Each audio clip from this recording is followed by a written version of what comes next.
Hello, welcome to my professional portfolio in early childhood education by Amanda Rogers. So if you click on the buttons throughout the presentation, it brings you to the different things that I have linked to it. Like this one is my table of contents. I will talk about my personal background, my professional background, which is the standards, and then my appendix. So in my personal background, I have my Bay Mills acceptance letter.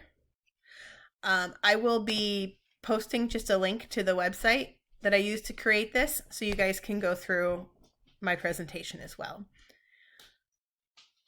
The next part here is, what does it say?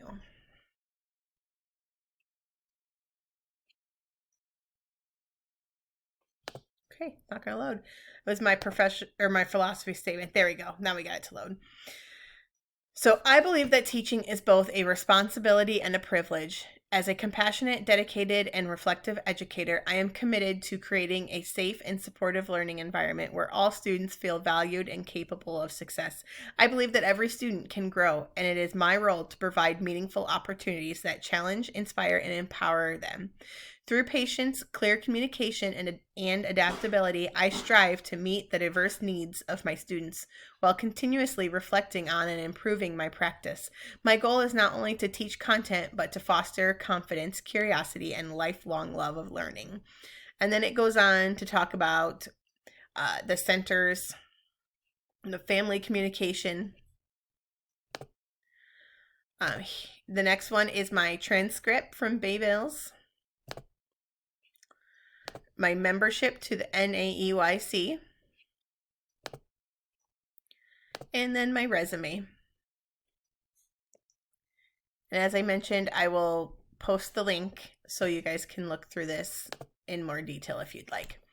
I am a wife, a mother, and now a teacher.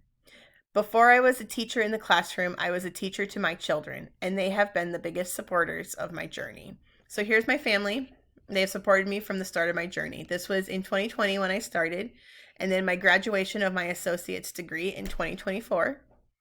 And then here we are nearing the end of my bachelor's degree. This was on our last family vacation. My early childhood education journey. On the side, there are some pictures with different people throughout my time in the classroom and then different classroom settings. I started in the classroom in the school year of 2019 and 2020. It was definitely a crazy year to start. I can say that I had no intentions of working in preschool or as a teacher. The director called me in because she thought that I would make a good addition to their team. And here I am. I entered the classroom as the third person. Even through the craziness that was 2020, I enjoyed being in the classroom and I decided to work towards my CDA certificate. Even though I said I didn't want to go any farther because I had no desire to be a lead and have the extra responsibilities. But after I was done with my CDA, I decided I was ready and I started my associate's degree. I graduated with that in 2024 and then started my bachelor's in that fall. And here I am, almost at the end of my bachelor's degree and ready to take on many more years of teaching preschool. So the next tab will take you to Standard 1, where we talk about developing or providing child development and learning, knowing and understanding children's characteristics and needs, knowing and understanding the multiple influences, and then using developmental knowledge to create healthy, respectful, supportive, challenging learning environments. So Standard 1A, if you click on that, brings up lesson plans. You can see how I have the letter of the day on here. We do a number of the day. And then at Connect Time, we have it's a little something that ties into whatever we're doing for small group. And then a second read aloud. During Fast Focus, it kind of ties back into our letter of the day. We use See It, Say It, Sign It with Jack Hartman. The kids really enjoy it. And we learn how to sign the letter that we learned that day. And then down here, it's just some planning stuff, dramatic play center, what I'm adding to it, what things need to get accomplished that week. We are working on obstacle courses and counting, one-to-one counting. Kids who need to work on their names a little bit more, and then letters. Standard 1B, so in the beginning of the year, we do a lot of family things. The kids create their own family book together. They each make a page, and then it goes into our book nook where they can look at it throughout the year. During that time where we're talking about families, we create this little poster. Families can live in, and everyone talks about the different places. It can have mom, dad, brother, sister, grandma, grandpa, cat, dog, fish, and then what they like to do together. Cook, swim, dance, different examples. This one down here shows the house that I give each child, and I ask them to draw a picture of their family. You can see this child wrote family, and then we asked who the different people were, and she told us mom, dad, sister, brother. And then this is an example of our family board. I ask each family to send in a family picture, and then we take a picture of the student as well to go on the board. And then this is our family book that I talked about. In 1C, another lesson plan, and it shows the weekly objectives. I started name puzzles. We have first name only, and then name puzzles. We added last name for the students who have completed their first name and they're ready for that next step. And then here's some pictures of our different learning centers.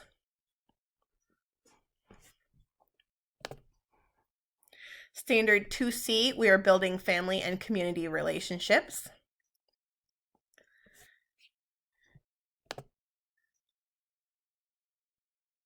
This is an example of our newsletter. I send home a weekly newsletter that talks about things that we are doing in the classroom in our letter, number of the day, important things to remember, dates that are coming up, and then an idea for family engagement. This here is our example of the take-home game bags that I send home weekly. So if I see that a student so these kind of have two different purposes. If I see that a student is struggling in a certain area, maybe they need a little more help with letter sounds, I'll send home something that has, like this game here is letter matching. This one is just matching the letter itself, but you can also add in the sound, and that is explained in the rules that go home in each bag. But it also serves as a family engagement because the kids, they take it home and the parents are encouraged to play it with them over the weekend, and they bring it back Monday morning in their backpack. And then in 2B, talk about goals. During our parent-teacher conferences in the fall time, we always set a goal, what the family thinks the child needs to work on. And then 2C, these are some photos from our family engagement night. We do, it's Unit 4. We create a museum. So these are our museum exhibits. And let me pull up. This here shows the different parts that we had. The parents were able to come into the classroom and see each part. Pumpkin Jack is the pumpkin on the other page where he's decomposing and then growing into a new pumpkin or a new plant. And then we had fossils, and the Jungar Riptorus is always a fun one. And then the exhibits, like I talked about. So the parents were able to come in and see all those things. This here is just some family communication, an example of my ProCare that we use for communicating with families, and then my promise to the parents. So Standard 3 is all about observing, documenting, and it's assessing children and understanding their goals. So LAP BK is what we started using this year. And I put up a couple of examples. So it shows their chronological age and then their approximate developmental age. things that they have mastered and things that they'll be going on to next.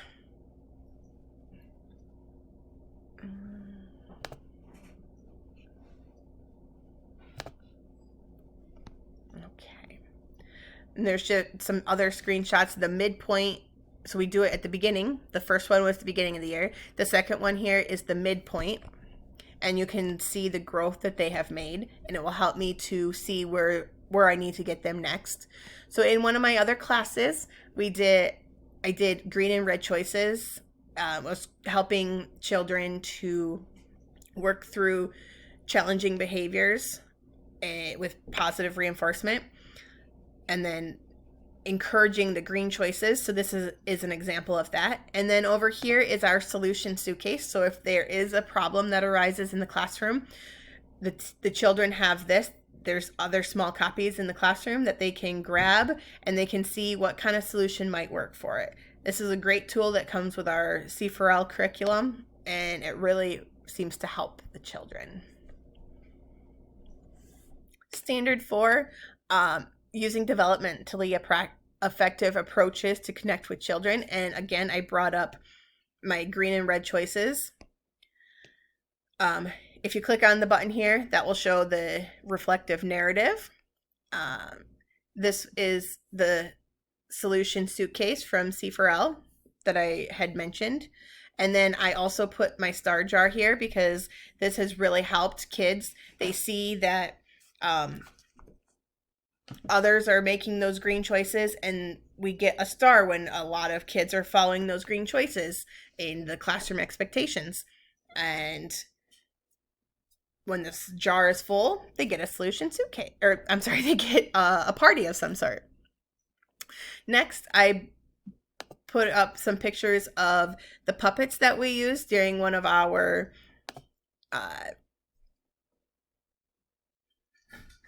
lessons about, I'm going to bring up the standard. It's in here. That's what I called it, the Green Choice Garden. The puppets helped to work through the problem, and the kids really enjoyed it. And then just some positive reinforcement, praise and positive reinforcement to follow in those classroom expectations. Let's see, we're on to standard 5, which is using content knowledge to build meaningful curriculum.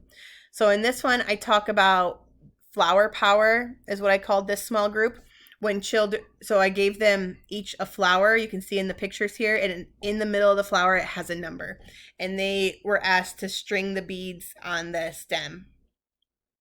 And a lot of them got that concept right away. So then I started to give them one with a number, and then I gave them another one with another number. Now I asked them, okay, so you have how many on this one and how many on this one? So how many do you have total? So I was extending that and scaffolding it to the ones who had got it right away. If they got that again, then I moved on to, I asked them to make a pattern with their beads. The kids really enjoyed this project. Standard 6, becoming a professional. So I highlighted my professional philosophy of education here. Again, I will post this so everyone can look through that. And then the confidentiality part of our handbook. I provided some different certificates from my different trainings, essential trainings, my associate's degree, TS Gold, which we used before LAP, and then my CPR training. And then down here, oh, wait, I missed 6. C, which is lesson plan that worked and that didn't work, and then adjustments. So the puppets really worked, and then the introduction was too long and some kids got wiggly. So I needed to keep the puppet hook under 3 minutes. So that just kind of shows adjusting those lesson plans. And then here are some community resources. Kindergarten Roundup information, preschool information, and then St. Vincent de Paul is a great place. They offer you can shop there, but then they also offer